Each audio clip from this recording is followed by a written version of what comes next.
Hello, everyone. For those who don't know me, I'm Kat. I'm a wife, a homeschool mom, and an avid reader. Now that we are in February, I wanted to do a January check-in and just kind of hit a few notable titles that I read in January. I'm not going to go into a lot of detail with these because I've already done that. I've done them in my vlog or in my vlogs throughout January. Those are all if you're looking for those, you're looking for vlogs with fireworks as the thumbnail. So let's jump in to how January was. One tool that I am using this year, hopefully, reliably, is the Netgalley, let's see, Netgalley's Reading Journal. I'm not sure if that's going to show on there. Oops. Well, it helps if it's the front page. See if I turn that might help. There we go. All right. So this is Netgalley's Reading Journal, and I'm using it a little bit to track my reading and to keep me accountable a little bit more without having everything public. I don't normally put stars on things on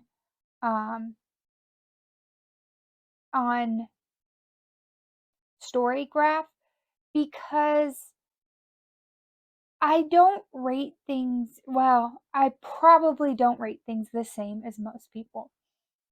One thing that I do is I base it solely on enjoyment. I'm not looking at any technical aspects of it. Also, just because I rate something as 3 stars doesn't mean that you would. And as a people pleaser, that worries me. I don't want anyone to look at something, oh, Cat marked Pride and Prejudice as 3 stars, um, which I did. Um, but that's because I'm not a character-driven reader. I love the plot, and plot is going to be what keeps me enjoying the book. So if it is missing a lot of plot, I'm not going to enjoy it as much. One thing I have noticed this year is I don't really care about my reading streak on Storygraph, nor have I been really tracking how many days in the month I've read. That just, it has been less important so far this year. What's more important for me is following what my body desires. There are a few um, parts that I would rather enjoy reading than just check off a box. So that's kind of fallen to the wayside. But let's jump in to my January check-in. A few things that the Netgalley journal does great that's helping to hold me accountable is it starts out with a Netgalley feedback ratio along with number of books on my Netgalley shelf. And so at the beginning of January, the beginning of the year, I was at 79%. Netgalley recommends that you have an 80% or above for your feedback ratio. And that just lets the publishers know that you're actually serious about reading the books and reading them. So 79% was my feedback ratio in the beginning of January. At the end of January, it was 84%. So I have increased that. I did that by rating two NetGalley books. I had 7 on my shelf originally. Now I have 5. I'm gonna talk about the other one here in a minute, but one of those was the Netgalley Reading Journal. It's just a nice, for me, one of the things I said on there was it was a nice way to hold me accountable to Netgalley and the books that I request. During the month, I did read a total of 8 books, and this was 8 books for the year. My first read was Brandon Sanderson's Defiant, and my last was Jojo Moyes' The Girl You Left Behind. And I'm going to talk more about those too. Truthfully, for me, my favorite read this month was, in fact, Defiant, which was my first read. This one was amazing. I did give it 5 stars and had a wonderful time with this one. And I even wrote some quotes down in the Netgalley journal for this. I don't know how much I'm going to keep up with that part, just because it's a little finicky on this tablet. I may download the program on my computer and see if it works better that way. But for now, this is the only book that I actually did quotes with. And we'll see if that changes later on. But Defiant, Brandon Sanderson, this is the 4th and final Skyward story. And that doesn't mean that he's abandoning the Skyward universe.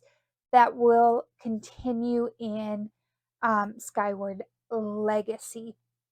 But the story following Spensa is now done, and I loved this. This one, honestly, I think might have been my favorite of all 4 books. Great read.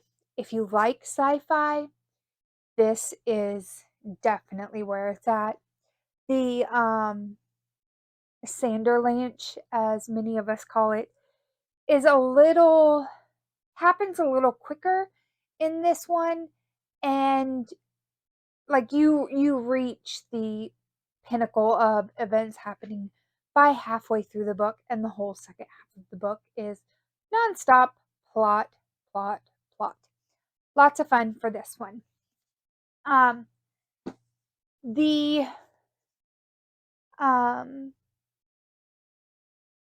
other thing that the Netgalley book journal talks about is the cover that you liked the most. And for me, it was actually my other Netgalley book, and that is the Book of Doors. This one was just an intriguing cover. The girl falling down the stairs, and the stairs actually are made out of books. I had a lot of fun with this one. This one I also gave 5 stars, and had an amazing time with it. And I kind of mentioned it. It's over here. The one book that I read this month that wasn't really for me was Jane Austen's Pride and Prejudice. This is a very character-driven book. I know that it has importance. It's why I'm teaching it for Britlit. But it is definitely not my favorite kind of read for fun. Jane Austen did a great job writing this book. and probably would have been an enjoyable book for me, um, had I lived maybe in that time, because at that time everything was character driven for the most part. It's not really been until somewhat, at least for me personally, noticing somewhat recently, that I've noticed how plot driven I am. So, not really for me, but I do think that it's a great read if you like character driven books.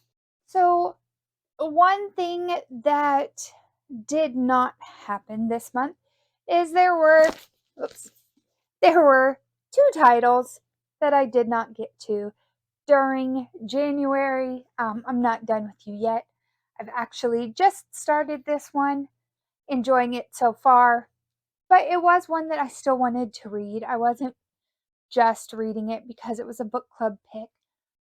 So I'm going back and reading it now and going to try to finish this today and tomorrow so that I can join in on the discussion for this book club's second book of the year. And then, of course, I did not get to An Echo in the Bone.